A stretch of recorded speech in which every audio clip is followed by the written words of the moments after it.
आइए दोस्तों, आज हम संविधान में कुछ क्वेश्चंस लगाएंगे जो कि प्रीवियस ईयर एग्जाम्स में आ चुकी हैं और भविष्य में भी आने की बहुत सारी संभावना है।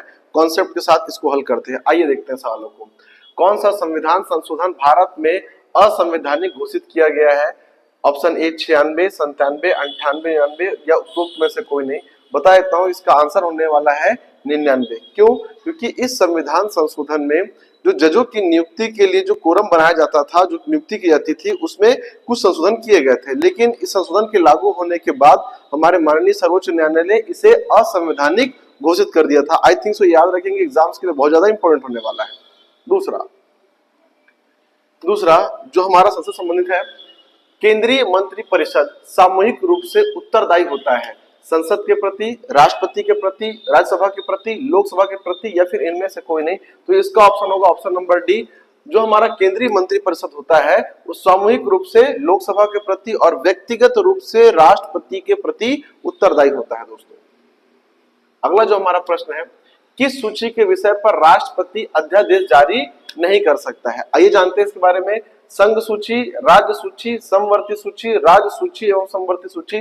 तो इसका आंसर होगा राज्य सूची। राज्य सूची के विषय में कभी भी राष्ट्रपति जो है अध्यादेश जारी नहीं कर सकता है। तो इसका ऑप्शन नंबर होगा बी।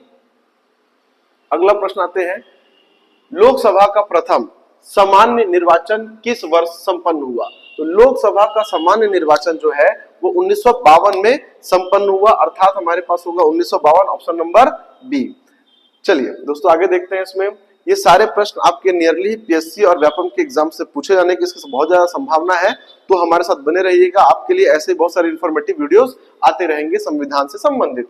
नगरीय स्थानीय शासन का निम्न में से कौन सा स्वरूप छत्तीसगढ़ में विद्यमान नहीं है?